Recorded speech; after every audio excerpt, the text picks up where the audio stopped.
Bienvenidos a Conversaciones por la Amazonía que queremos. Mi nombre es Carla Guevara y en este episodio estaré conversando con Juan Manuel Guayasamín, autor líder del panel científico por la Amazonía y vicedecano de investigación y profesor de la Universidad San Francisco de Quito, quien nos hablará sobre su recorrido en la ciencia y las particularidades de la Amazonía ecuatoriana. Hola con todos y todas, bienvenidos a este nuevo episodio de Conversaciones por la Amazonía que queremos. Mi nombre es Carla Guevara, soy mujer amazónica y miembro del Comité Asesor Juvenil del Panel Científico por la Amazonía. Soy socióloga con una especialización en gestión de proyectos y en el 2020 fundé la colectiva Sachaguarmi en la provincia de Pastaza. Fui presidenta del Consejo de Defensores de los derechos humanos y de la naturaleza, y también soy parte del movimiento de mujeres de Pastaza y de la red de mujeres amazónicas. También soy asesora de la sociedad civil para ONU Mujeres en Ecuador y he participado en espacios internacionales como programa de líderes visitantes internacionales del Departamento de Estado de los Estados Unidos. Hoy tenemos el honor de conversar con el doctor Juan Manuel Guayasamín, autor líder del panel científico por la Amazonía. Juan es vicedecano de investigación y profesor de la Universidad San Francisco de Quito, en Ecuador. Obtuvo su doctorado en Ecología y Biología Evolutiva en la Universidad de Kansas. El doctor Juan Manuel Guayasamín es también director de la estación Tandayapa Cloud Forest y miembro de la Academia de Ciencias de Ecuador. Ha publicado más de 130 artículos científicos sobre evolución, sistemática, ecología, biografía y conservación de especies neotropicales. Juan, bienvenido y gracias por acompañarnos. Muchas gracias, Carla. Qué placer estar aquí. Juan, qué gusto que estés aquí acompañándonos el día de hoy. Queremos conocerte un poco más. Como esta iniciativa del panel científico del Grupo Asesor de los Jóvenes, queremos empezar conociendo un poco más de los científicos, saber quiénes son más allá de justamente su rol como científicos. Así que quiero arrancar esta conversación como ¿cuándo y cómo nació tu interés por la ciencia y la Amazonía? ¿Hubo algún momento clave en tu vida que te llevó a este camino? Eso es ir a los tiempos que era estudiante, ¿no? Yo ingresé a la carrera de biología sin saber mucho realmente, ¿no? Simplemente sabía que me gustaba la naturaleza, pero no tenía una idea de cuál era la profesión que uno luego conseguía el pan de todos los días a partir de eso, a partir de ser biólogo, ¿no? Luego, por suerte, las cosas funcionaron bien y el mundo de la academia resultó un mundo ideal para mis características. Pero la Amazonía la descubrí de golpe y fue hermoso porque fue en una clase de zoología en el tercer semestre de la carrera de biología, cuando un profesor que estudia hasta ahora anfibios, se llama Luis Coloma, y que luego fue mi director de tesis del pregrado, hizo una salida nocturna, ¿no?, con todos los estudiantes. Y fue la primera vez que la mayoría de nosotros estamos expuestos a eso, a la Amazonía, pero a la Amazonía de noche. Y la Amazonía de noche es otra Amazonía, ¿no? Es la Amazonía donde salen los insectos, donde están las arañas por todo lado y las ranas, ¿no? A mí me fascinan, desde ese entonces me fascinan las ranas. ¿Te enamoraste de las ranas? Sí, es que es un mundo, como te digo, es un mundo impresionante. Ojalá que todo el mundo pudiera tener esa aventura de explorar la selva bajo estas condiciones tan diferentes. Entonces, así fue, ese fue mi primer paso y mi primera hermosa experiencia con estos ecosistemas tan bonitos.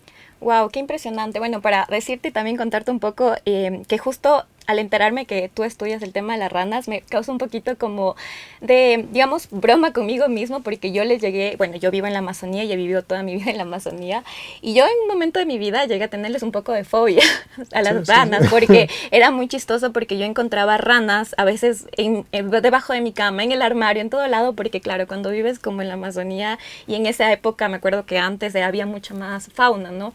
Fauna y flora, y encontrabas muchos animalitos ahí dentro de tu casa y reptiles. Entonces yo llegué a tener un poquito de fobia y se me hace tan curioso que a alguien le guste este tipo de animalitos, ¿no? Pasa mucho. Sí, pasa mucho. Sí. O sea, creo que ahí la cultura nos influye desde chiquitos, ¿no? Cuando vemos esas películas donde está la bruja poniendo ancas de rana en esta poción venenosa, ¿no? O cuando tienes las historias de que las ranas te producen verrugas en el cuerpo. Claro. Todo eso te mete, ¿no?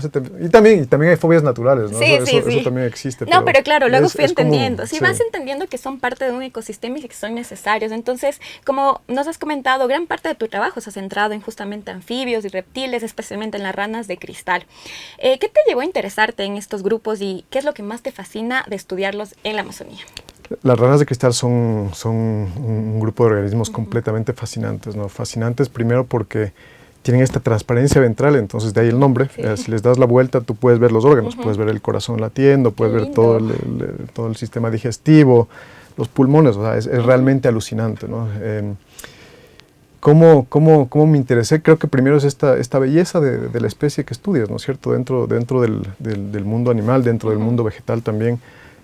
Creo que los biólogos nos interesan estas particularidades, estas rarezas que hay en la naturaleza, y la transparencia definitivamente es una cosa que a todo el mundo le asombra.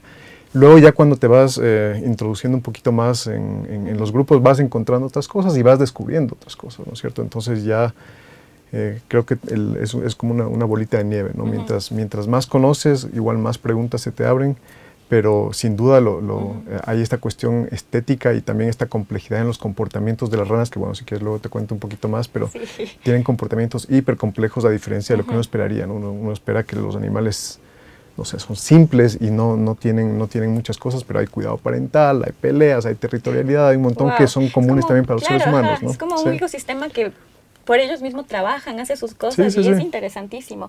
Por eso también creo que trabajar en estos temas y estas investigaciones ayuda muchísimo y aporta mucho también a la academia y seguir investigando. Y qué interesante, ¿no? Que te hayas apasionado por estos animalitos que al final del día, como digo, son parte de un todo, y a veces un todo que es la Amazonía. Y además de tu investigación, llevas también casi 10 años dando clases en la universidad. ¿Y qué piensas tú que es lo más satisfactorio de enseñar a estas nuevas generaciones que se enamoren de estos animales, también de toda de la biología, de la fauna, de la flora y de la diversidad? Enseñar es un privilegio fascinante. Es el que cada año tengas un grupo de estudiantes que están ahí porque les interesa, ¿no es cierto? Entonces yo doy clases de evolución, doy clases de ecología, doy clases también en Galápagos sobre el origen de las especies. Entonces imagínate, ¿no? Entonces tienes un grupo que ya tiene este interés, ¿no? Y cuando discute estos temas, además los estudiantes vienen con ideas que a uno no se le ocurren, vienen con perspectivas, vienen con inquietudes que favorecen mucho la discusión, ¿no? O sea, las clases, y sobre todo ahorita que ha cambiado también nuestro entorno educativo por el tema de inteligencia artificial y un montón de cosas, las clases, en mi perspectiva, tienen que ser cada vez más de discusión y de justamente intercambiar experiencias y también expectativas, y bueno, eso obviamente dentro de un marco de conocimiento y aprendizaje de las especies y de los procesos, ¿no? Pero es un privilegio y realmente es algo que a mí me fascina, y creo que también una buena clase puede definitivamente cambiar la vida de un estudiante, ¿no? Entonces siempre trabajamos en con ese objetivo, ¿no? Claro, y además como también estás dándole la apertura a nuevas personas que se enamoren de toda esta ciencia, ¿no? Y hablando justamente de la ciencia y la conservación que hay aquí en el Ecuador y también en la Amazonía, ¿qué piensas tú? Ecuador, bueno, sabemos que es uno de los países más biodiversos del mundo, pero ¿cómo influye esta riqueza natural en tu trabajo y en la forma en que entiendes tú la conservación? Uy, otra vez es un privilegio. Son esas cosas que yo saqué mi doctorado en Kansas, ¿no es cierto? Entonces en Kansas, y es una historia rara porque, bueno, ahí tienen mucha tradición en investigación neotropical, pero es un sitio tan apartado de lo que uno quiere estudiar, ¿no es cierto? Entonces aquí es súper sencillo, vas a 2 horas y estás en una comunidad de anfibios. Si te vas al otro lado, o sea, Pacífico o Amazonía, estás en ambientes súper distintos, tienes la diversidad a un ratito, ¿no es cierto? Entonces, para estudiar biología, definitivamente Ecuador es el lugar indicado. Es el lugar ideal, en serio. O sea, y no es un chauvinismo, no hay falsa modestia aquí. Para cualquier persona en todo el mundo, Ecuador es un referente. Y no solamente por esta diversidad, sino porque muchas de las teorías ecológicas y evolutivas nacen de gente que visitó Ecuador, ¿no? Entonces ahí están los ejemplos de Humboldt, los ejemplos de Darwin. Entonces hay mucho que Ecuador ha dado, por esa heterogeneidad y por esos contrastes naturales que tenemos. Sí, totalmente. Y claro, es como cuando hablamos de la Amazonía, a mí me encanta decir que soy de la Amazonía porque para mí, o sea, lo que tú estudiaste, digamos, que para mí es haberlo vivido, ¿no? Haber vivido con la flora, la fauna, con animalitos que encontraba en mi casa. A veces me sabe a veces dar mucho chiste cuando cuento estas historias, pero yo a veces salía de bañarme y encontraba culebritas afuera del baño. O sea, yo viví esas cosas, pero a mí me encanta cuando escucho gente apasionada que lo estudió. Yo no lo estudié, pero qué admirable saber cómo se enamoran de un lugar en el que yo crecí y pude ver todo eso desde hasta ahora, hasta el día de hoy. Para mí, a veces digo, un sonido para dormir es las ranas, porque yo vivo bastante alejada de la ciudad y escucho mucho las ranitas en las noches, entonces para mí ya es como mi música para dormir, o sea, mi tono de fondo es las ranitas, entonces es un privilegio vivir en Ecuador y justamente desde esta experiencia que tú tienes y también todo lo maravillado que has estado de trabajar y estudiar también la Amazonía y su diversidad, ¿cuál consideras que es el mayor reto que enfrenta el día de hoy la Amazonía? Hay muchos retos, pero sin duda, esta combinación de este extractivismo tan agresivo, ¿no? Últimamente estamos frente al tema minero, pero además combinado con esta violencia, ¿no es cierto? Entonces creo que es una combinación que no habíamos visto antes y de la cual es muy difícil salir, ¿no? Justamente por las dinámicas que estas actividades tienen. Ese es el reto y es un reto que requiere fortaleza, valentía a nivel individual, a nivel colectivo, a nivel de gobiernos, ¿no es cierto? Porque hay cosas que uno como individuo no puede hacer nada, ¿no es cierto? O sea, si tienes ahí una mafia metida y tienes toda la violencia asociada a esa mafia, ¿qué hace un individuo en esas situaciones? Necesitas una acción de gobierno, ¿no es cierto? Yo creo que por ahí van. Y también, obviamente, hay otras dimensiones, ¿no? El que la gente tenga actitudes más responsables hacia lo que consume, actitudes más solidarias hacia la gente que está enfrentando el día a día en esas situaciones. Pero esta combinación de ilegalidad y violencia creo que es la gran amenaza que tiene ahorita la Amazonía. Sí, yo creo que ahí tenemos una fortaleza, digamos, de alguna manera, es cómo los pueblos amazónicos ven su cosmovisión de alguna manera que es comunitaria y es justamente luchar por lo colectivo y no solo lo individual. Y creo que ahí está una gran fortaleza que hay que apuntarle, ¿no? Apuntarle totalmente ante todas estas amenazas que tú nos comentas. Definitivamente, pero o sea, se necesita un apoyo estatal, sí, ¿no? Sí, o sea, sí. Si no, ¿cómo enfrentas esta violencia que no tiene límites, ¿no? Sí, estamos como ante diversas como adversidades, pero yo creo que está el punto, ¿no? De seguir trabajando para la Amazonía. Y justamente en torno a esto, ¿qué es lo que a ti más te gustaría que se supiera sobre la Amazonía? La diversidad, o sea, definitivamente cuando uno piensa en Amazonía, a mucha gente lo primero que se le viene son estos bosques tropicales, donde llueve un montón, donde hace calor, ¿no es cierto? Sí es eso. Pero ahí mismo también hay mucha variación, hay muchas cosas que son distintas, ¿no? Los bosques inundables, las aguas negras, las aguas blancas, todo eso, ¿no es cierto? Y también que la Amazonía, en verdad, si es que uno lo ve en sentido amplio, es toda la cuenca amazónica, y la cuenca amazónica viene desde los Andes a más de 4.000 metros hasta el Atlántico, ¿no es cierto? Hasta la desembocadura del Amazonas. Entonces tenemos toda esa enorme variedad, ¿no? Y creo que el conocer eso cercanamente es lo que toda persona debería tratar de hacer dentro de sus posibilidades y dentro de sus tiempos, pero son experiencias que te pueden otra vez cambiar la vida, ¿no? Totalmente. Y ver las cosas con tus propios ojos, ¿no? Una cosa es que te lo cuenten y otra cosa es verlo con tus propios ojos. La realidad, porque me parece tan interesante lo que nos cuentas, porque me pasaba mucho que cuando yo vine a estudiar justo acá en la ciudad de Quito, cuando yo les hablaba de la Amazonía y cosas así, me decían, pero ¿ustedes cómo viven? ¿Viven todavía con taparrabos, en chozas? Claro, y yo así, no, sí hay ciudad, pero deberían ir, o sea, conozcan la Amazonía porque la Amazonía tiene tanto que ofrecerte y es tan linda además, entonces como que siempre hay esa invitación, ¿no? A que conozcamos lo que tenemos, porque creo que ahí también empieza todo el sistema de seguir aportando más para conservar esta Amazonía. Y otra vez desde el punto de vista de trabajar para que seamos personas más completas, el viajar definitivamente es algo que hay que incentivar desde lo más temprano posible, desde los niños, ¿no? Y seguir viajando, porque otra vez, o sea, todos estos estereotipos se marcan porque uno no conoce, ¿no? Totalmente. Y hay cosas que son verdad, hay cosas que son falsas, o hay simplemente una mitad. O un montón de realidades paralelas, ¿no? Que a veces están conviviendo en territorios relativamente pequeños, ¿no? Y esa es otra de las bellezas que tenemos nosotros, esta diversidad cultural y biológica mezclada en diferentes, y en un país un mosaico. Un país minúsculo. Sí, totalmente. Es increíble, ¿no? Y justamente por preguntarte, y con todo el trabajo que tú has hecho de investigador, de docente, y también de estar inspirando con esta amor hacia la Amazonía, con esta pasión que tienes, esta inspiración también a las nuevas generaciones, si tú pudieras hoy enviarnos un mensaje o enviar un mensaje a la Amazonía, como si la Amazonía nos estuviera escuchando, ¿qué mensaje le darías el día de hoy? Creo que que resista.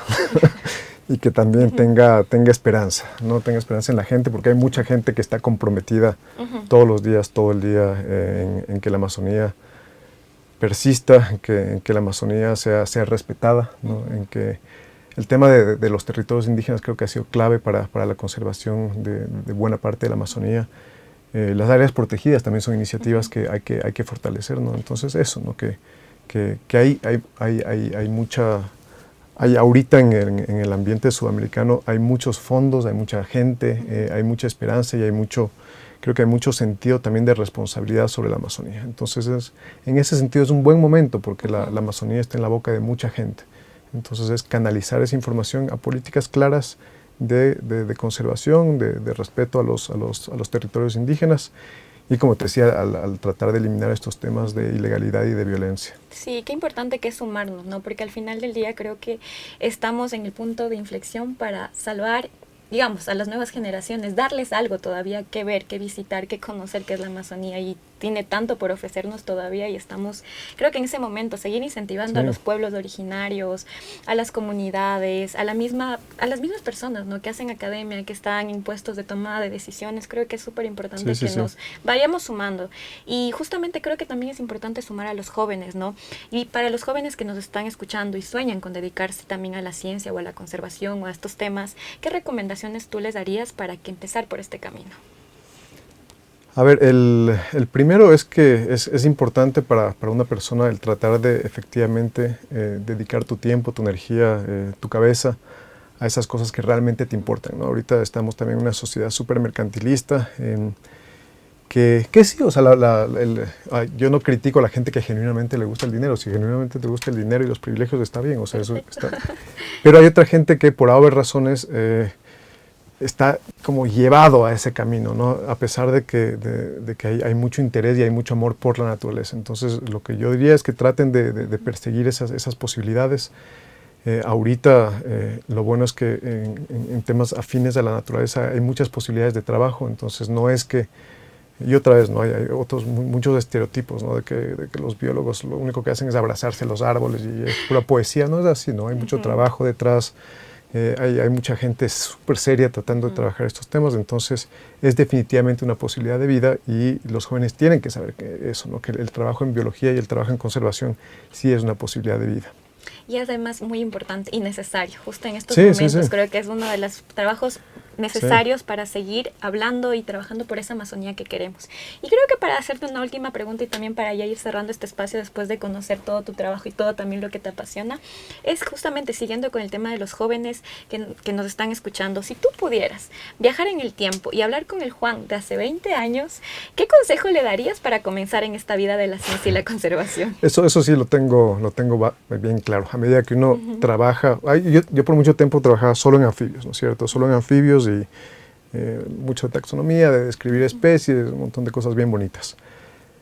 Me hubiese gustado trabajar con conservación antes, ¿no?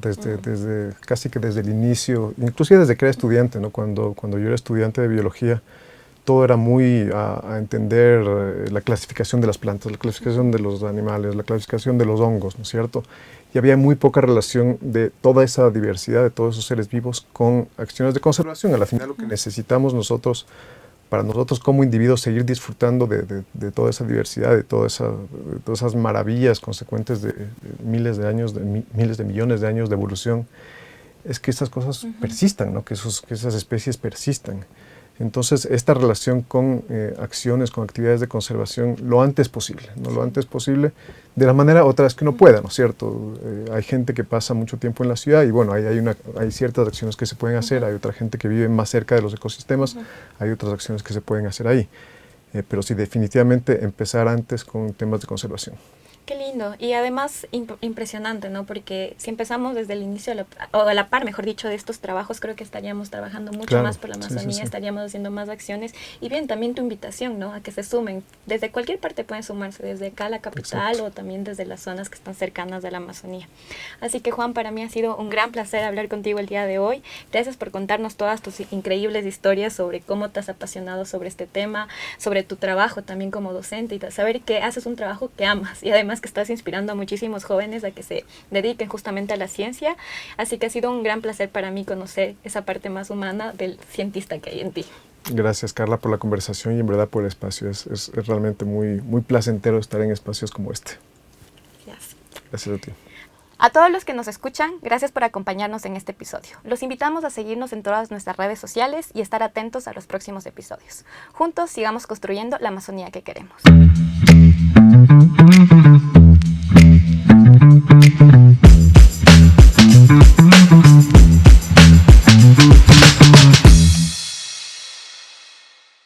Este podcast es una iniciativa del Comité Asesor Juvenil del Panel Científico por la Amazonía. El Panel Científico por la Amazonía se beneficia del generoso apoyo de la Fundación Gordon y Betty Moore, la Fundación Charles Stewart Mood y el Banco Mundial, con el apoyo financiero del Fondo para el Medio Ambiente Mundial.